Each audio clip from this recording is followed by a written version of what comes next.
किसी ऐसे कातिल के बारे में सुना है जिसके पास न तलवार थी न पिस्तौल, बस एक रुमाल, और उसी से उसने 125 लोगों को मार डाला। इतिहास की सबसे रहस्यमयी फाइलों में दर्ज है एक नाम, ठग बेहराम।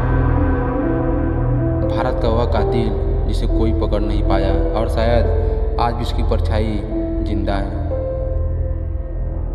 1800 का भारत जंगलों से भरा काफिले चलते थे और उनके साथ चलती थी मौत। कोई चीख नहीं, कोई खून नहीं, सिर्फ एक मुसाफिर जो साथ चला और अगली सुबह वो लापता था।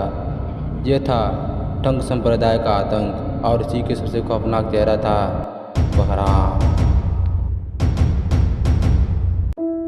बेहराम अकेला नहीं था, वो एक पूरे ठग गिरोह का हिस्सा था। एक ऐसा समुदाय जो खुद को माँ काली का भक्त मानता था। उनका मानना था हत्या नहीं बलिदान है, और हर लाश माँ को समर्पित होती थी। यात्री उनके दोस्त बनते, खाना खाते, बातें करते और फिर रात में एक रुमाल गले में कसता और सब खत्म। बेहराम का सिग्नेचर वेपन था एक रुमाल, लेकिन ये कोई साधारण कपड़ा नहीं था। इसके किनारों में धातु के सिक्के सील दिए जाते थे। जैसे ही वो किसी की गर्दन पर कसता, रीढ़ की हड्डी टूट जाती और आवाज़ तक नहीं आती, और फिर वो लाश को दूर जंगल में फेंक देता था। कोई शोर नहीं, कोई सबूत नहीं। जब लगातार मुसाफिर गायब होने लगे तो अंग्रेज़ों ने ध्यान दिया और शुरू हुआ ठग कैंपेन।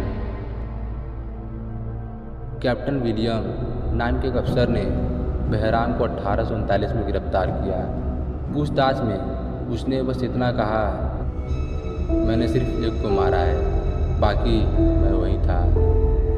क्या वो झूठ बोल रहा था या सच में कोई और मास्टरमाइंड था? कुछ लोग कहते हैं 125 हत्याएं उसके नाम थोप दी गई। कुछ मानते हैं वो दूसरों को सिखाता था, खुद बहुत कम लोगों को मारता था, और कुछ आज भी यकीन करते हैं बेहराम तो बस एक चेहरा था। असली ठग आज भी धरती पर जिंदा है। बेहराम को फांसी नहीं हुई, उसे उम्र कैद दी गई और फिर एक दिन वो बस गायब हो गया। कोई शव नहीं मिला, कोई रिकॉर्ड नहीं बचा, बस एक आखिरी line, Behram is no longer here. क्या वो मर गया या खुद को अमर ठग साबित करके कहीं अंधेरे में खो गया? 125 लाश से एक रुमाल और एक नाम, ठग बेहराम। सीरियल किलर था या किसी धार्मिक संप्रदाय का राक्षसी भक्त? ये सवाल आज भी इतिहास के सबसे अलग कोनों में गूंजता है।